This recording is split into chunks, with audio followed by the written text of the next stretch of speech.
We're on the platform and we're talking about what's happening at Daniel's Den. When are you going to officially open? August 19th. August 19th? The grand opening. Boy, that's, that date is... coming right up, yes. That date holds significance for a whole lot of people in the Bahamas for another reason. But we were talking about respect a while ago. And in order to respect others, then you must respect yourself. Right. Self-respect. How do you imbue that, encourage that in young people? Obviously, you are young people with your head screwed on properly and upwardly mobile and entrepreneurial. How do you transfer this or encourage this or imbue people with a level of self-respect? I can just start probably from my perspective. My self-respect grew, or I understood it, when I began to love myself. When I had something to value. When I learned more about myself. So once there was an avenue for me to explore who I was and who I am, it helps me maintain that respect for myself. It starts with that self-esteem and knowing who you are. Mr. Walton. Yes, I think you want to respond to that. We have to understand that we didn't get this way overnight, you know? Right. And we understand where we came from and where we were, and as opposed to who we are now. And you sit there and say, well, what was that defining factor? What was that defining moment? Who was that defining person? What was that defining venue? What was that defining place? And I look at my life, and because I was, at home, I had people around me. My father passed away at a young age, so I didn't have that fatherly influence. So I gravitated to institutions or people, other people that can kind of gear me and guide me into the right direction. Because I was a knucklehead, I was a knucklehead, but because I had that place that fostered a culture of love, and I had that type of, those people and institutions to help me get there, then I said, you know what, that's the key. That's how you get, your level of influence across in a positive manner, that people need to know, people want to be loved, people want to be appreciated, and they want to feel a part of something. These are three keys that people, is just instinct for people. And when you provide that, when you provide love, when you provide a venue and you provide a place that they can be a part of, they will gravitate to it and they will learn from it. How do you say, Quaranta, to the young man who is watching you this evening on how he ought to develop an appreciation of self and some self-respect? Well, for one thing, you've got to be comfortable with who you are. You're really going to have to be comfortable with who you are. You've got to begin to find who you are apart from your outside influences, apart from your friends and what your mom and dad say who you are, what TV says who you are, what society says who you are. Get to know who you are as a person and be comfortable with who that is. And I think why sometimes you'll find a lot of young people doing the same thing as going in these like-minded crowds that go out to do things that you may feel are negative, right? They're being influenced. People are being influenced. And a lot of times, it's not being influenced by their inner self, it's being influenced by people around them, or being influenced by society, or being influenced by the media. So what do? Sometimes you just need to turn the TV off. Sometimes you just need to sit by yourself and think about who you really are. And then become comfortable with who you really are. And letting that come out, instead of letting everything else. There's such a thing as being grounded and rooted. Mm-hmm. And the basis of being grounded and rooted is the core values. Right. Jones and I talk about this all the time on this program about how our value system is deteriorating. Mm-hmm. And I heard you, Mr. Walton, talk about values.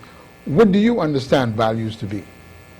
Well, when I think about principles and values, look at the law of reciprocity and treating people, some people will call it the golden rule. You treat people the way you want to be treated. I was always taught at a young age, even if you don't have $1 in your pocket, you never carry yourself like you don't have $1 in your pocket.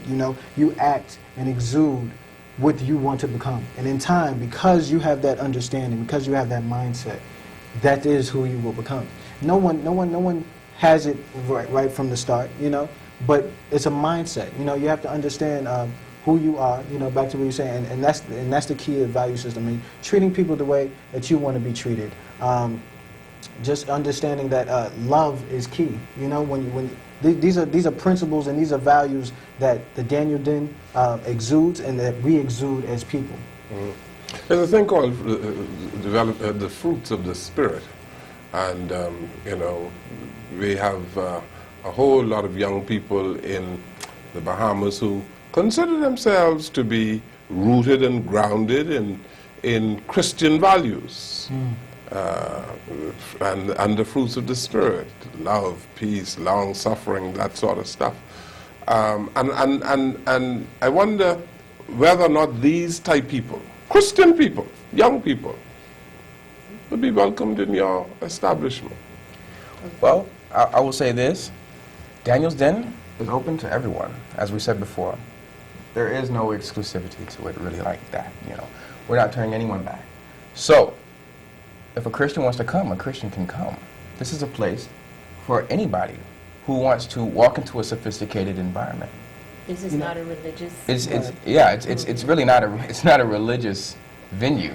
You know, you wouldn't go to Arawaki and say, hey, only Christians can come in here. You wouldn't do that. But you want them to drop their religion at the door? No, see what it is that what you have to understand about, we have no religious affiliations, but principles, spiritual principles, spiritual foundations and understandings. As you know, the fruits of the Spirit, as you said. Mm-hmm. You said they were love, peace, long suffering. Mm-hmm. You know, whether or not if that's a Christian motto and that's their value, you know, then they directly correlate with the Daniel's Den and what we're trying to produce. Right. You know, and that's why you have to understand these as principles. When you take out the context of religious affiliation, but you still understand the principle and the value, then it doesn't matter what your religious affiliation is, but because I can still love you.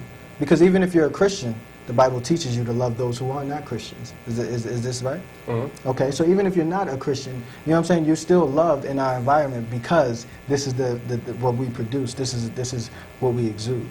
Ms. Knowles, you know the society.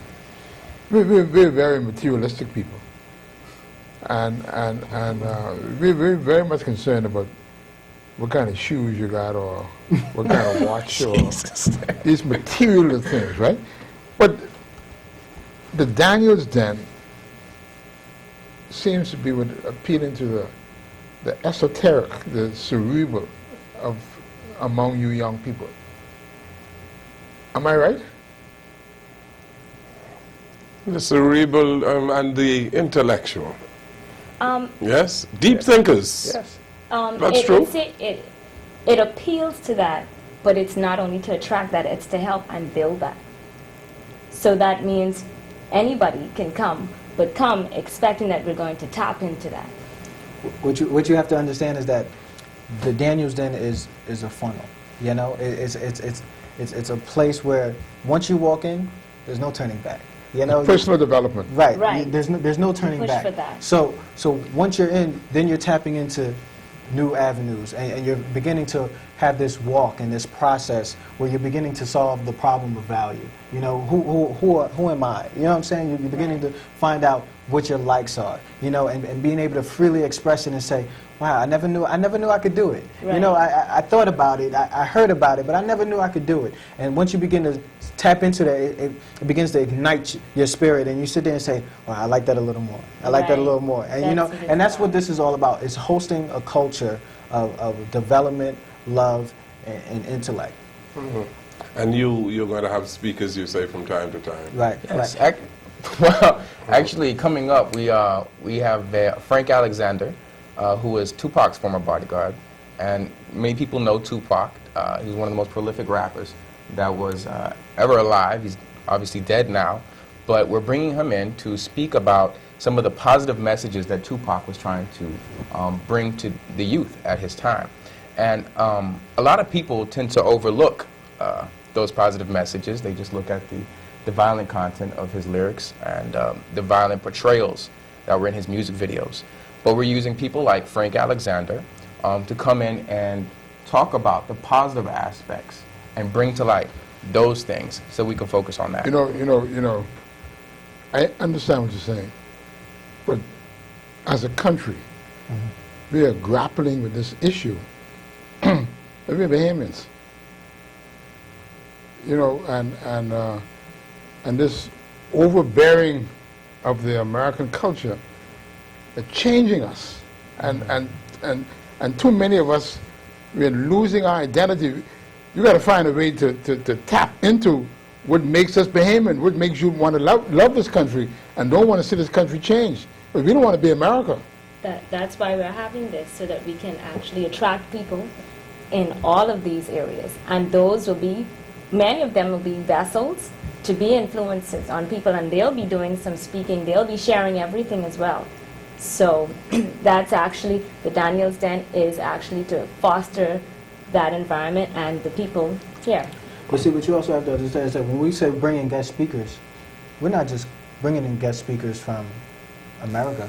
You know, we're looking for influential leaders here from the Bahamas, historical pillars that can come and educate the youth on what it used to be, you know, the essence of the Bahamas, what made the Bahamas the Bahamas, right. You know? And so when you have that, you know, you have to be able to engage, and you have to be able to pull the youth in. You know, if you sit there and tell, you look at intellectual discussions, and they've been confined to institutions of education, politics, business, you know, but when you bring it to the world of entertainment, you know, when you sit there and create that platform and that arena for young kids to come, or, you know, young adults, younger intellectuals to come and sit there and say, well, I like this place, and then you bring and hit them with something deep and powerful, and you say, well, I never knew, I'm a Bahamian, and I never knew that, you know? It begins to bring out that pride, you know, that